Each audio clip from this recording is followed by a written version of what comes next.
Assalamualaikum warahmatullahi taala wabarakatuh. Salam sejahtera yang saya hormati sivitas akademik, semua mahasiswa Universitas Airlangga Surabaya. Terima kasih pada topik kali ini. Perkenalkan, nama saya Faizul Hasan. Saya akan memaparkan topik terkait Introduction, Systematic Review, and Meta-Analysis. Baik, adapun topik ini terbagi menjadi 4 outline. Yang pertama yaitu kita akan mengenal apa itu systematic review dan meta-analysis, kemudian bagaimana kita mendesain research question, yaitu dalam bentuk PICO, dan bagaimana kita melakukan pre-preliminary research ya, dan apa saja yang dibutuhkan dalam men-setup inclusion dan exclusion kriteria pada desain meta-analysis. Sebenarnya secara definisi systematic review sendiri adalah the systematic gathering, critical appraisal, synthesis of relevant studies on certain issue using scientific procedure that minimize biasnya. Jadi yang perlu ditangkap spesifik ke systematic review yaitu using the scientific procedure untuk meminimalisasi bias ya rekan-rekan semua. Kemudian bagaimana dengan meta-analisis sendiri? Nah, untuk meta-analisis ini secara definisi adalah a systematic review that include use of statistical technique, synthesize and summarize the finding of multiple investigation. Jadi untuk meta-analisis sendiri, kita akan menggunakan statistical teknik ya untuk mensintesis hasil abstraksi dari relevant study yang dikumpulkan dari berbagai macam database nantinya, seperti itu. Nah, jadi sudah jelas perbedaannya antara systematic review dan meta-analysis dibandingkan dengan review-review literatur lainnya ya. Ada dua ya. Pertama, harus mempunyai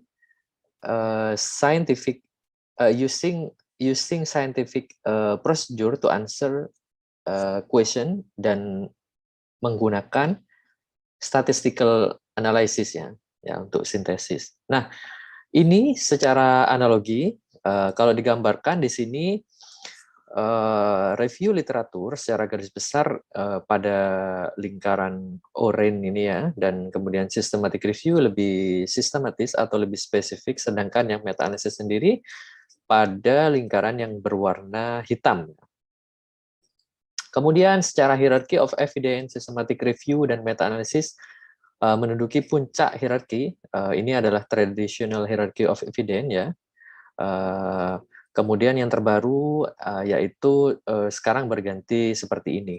Tetap artinya systematic dan review meta-analisis, systematic review dan meta-analisis ini tergantung nanti desain atau topiknya ya, karena ada beberapa topik ya, misalkan ada prevalensi, ada pairwise, ada diagnostik, ada network ya nantinya ya, banyak tipe-tipenya. Apa saja yang menjadi langkah-langkah pembuatan systematic review dan meta-analysis? Yang pertama yaitu kita harus mempunyai sebuah pertanyaan yang spesifik, rekan-rekan semua. Kemudian yang kedua, kita harus menentukan desain ya, desain meta-analisisnya. Selanjutnya, bagaimana kita mencari artikel secara komprehensif dari beberapa database ya. Dan langkah keempat yaitu mengevaluasi kualitas studi yang sudah kita masukkan setelah melakukan screening ya. Dan langkah 5 yaitu kita harus mengekstraksi dan mengcoding nanti ya dari beberapa data yang sudah kita ambil dari masing-masing artikel yang sudah masuk.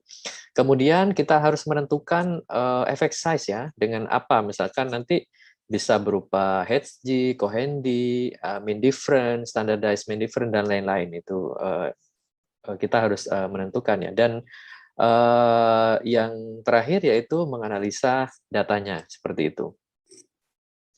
Nah, ini saya cuplik dari salah satu sumber. Ini adalah flow chart bagaimana kita melakukan meta analisis dari first step sampai sampai kita menulis ya, menulis manuskrip ya. Kalau saudara-saudara perhatikan dari research question ya, ini penjabaran dari 7 step yang di slide sebelumnya kita jelaskan ya.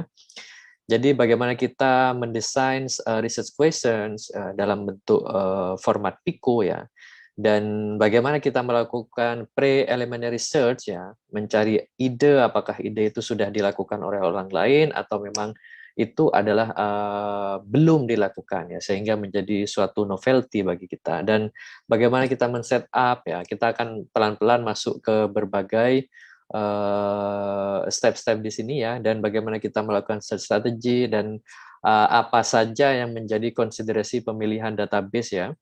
Kemudian pada step 6 kita harus meregistrasi protokol dan bagaimana kita men-screening abstrak ya, title dan abstrak, dan bagaimana cara mendapatkan full text ya setelah kita men-screening, dan adakah manual search yang dibutuhkan sampai ke extraction data pada step 10, dan bagaimana kita meng-cross check data kita supaya valid, dan bagaimana kita memutuskan dengan statistical analysis ya sampai nanti keluar outcome-nya dan kita ready untuk menulis laporan kita berupa manuskrip. Nah, untuk guideline penulisannya sendiri, kita menggunakan Prisma Guideline, jadi diketik saja di websitenya, atau bisa diklik nanti di sini, atau juga menggunakan MOS, ya, Meta-Analysis of Observational Study in Epidemiology. Nah, ini yang paling penting pada step pertama, kita harus menentukan atau memformat research question dalam bentuk PICO ya, saudara-saudara. Apa itu PICO? Nah, PICO itu adalah kepanjangan dari pasien, intervention, comparison, outcome, dan terakhir yaitu studi desain. Nah, PICO sendiri itu terbagi menjadi di sini kalau saya kategorikan menjadi lebih dari 10. Jadi rekan-rekan semua dalam mendesain meta analisis ditentukan dulu apakah ingin mendesain pairwise di mana akan memasukkan mengcompare sebuah intervensi terhadap suatu outcome tertentu, maka formatnya menjadi PICO. Nah, PICO sendiri ini akan bertransform. Misalkan Bapak Ibu ingin membuat meta analisis terkait etiologi atau risk factor ya dari sebuah outcome ya, maka PICO-nya bertransform menjadi PIOS ya. Seperti itu. Nah, untuk contoh pertanyaan penelitiannya, apakah populasi dewasa yang diekspos are adult exposed to radon at risk for developing lung cancer? Nah, ini salah satu contoh pertanyaan. Maka kalau desain penelitian Bapak Ibu atau pertanyaan research Bapak Ibu seperti ini, maka desainnya menjadi POS, jadi Population Exposure Outcome, seperti itu. Dan masih banyak lagi yang lainnya di sini, silahkan nanti di detail, diklik ini ada, ini referensinya saya lampirkan di belakang ya. Nah, kemudian selanjutnya, untuk research question sendiri, yang sudah kita contohkan. Jadi PICO ini kalau kita berikan contoh akan menjadi kira-kira seperti ini. Jadi pasiennya misalkan pada pasien COVID memberikan treatment berupa mouthwash dan dibandingkan dengan kontrol untuk melihat outcome-nya yaitu viral load dengan desain RCT Bapak Ibu. Nah, ini saya berikan contoh. What is the efficacy of mouthwash in reducing viral load? Nah, maka akan kira-kira seperti ini isiannya. Nah, bagaimana melakukan pre-elimination research? Nah, ini yang paling penting yaitu kita harus baca evidence yang terupdate, kemudian membaca systematic review atau analisis sebelumnya yang sudah publish, sehingga kita menemukan gap apa yang belum ditemukan, dan otomatis semakin Bapak Ibu atau rekan-rekan semua spesifik membidangi suatu bidang tertentu, maka akan kelihatan nanti gap di bidang itu apa yang belum terteliti. Nah, selanjutnya pada step tadi ya, pada step tadi yaitu pre-elementary research, kita bisa men-searching ya di Google atau di PubMed ya, topik-topik apa yang belum.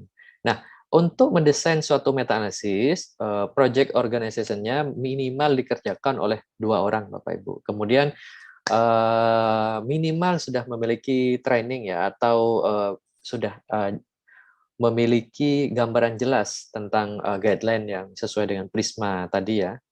Kemudian kita menentukan inclusion dan exclusion kriteria. Nah, untuk inclusion dan exclusion kriteria, informasi apa saja yang disertakan, seperti contohnya pasiennya pada populasi apa, terus desain penelitiannya akan diambil apa, kemudian apakah memasukkan publish atau unpublished studi, dan adakah limitasi bahasa, dan adakah setup periode penelitian ya, seperti itu. Nah, ini salah satu saya berikan contoh, misalkan kriteria inklusinya ya, pada adult ya, yaitu 19 tahun atau lebih dan didiagnosa COVID, kemudian mereport outcome viral load, dan memasukkan hanya randomized control trial, dan hanya menerima publish or accepted for publication. Bagaimana dengan kriteria eksklusi? Kita akan mengeksklud, kita menemukan review artikel atau desainnya non-randomized control trial. Nah, ini adalah referensi yang bisa rekan-rekan semua cari untuk lebih detailnya terkait beberapa slide sebelumnya. Terima kasih, itu untuk topik ini. Salam sukses selalu dari saya. Assalamualaikum warahmatullahi wabarakatuh.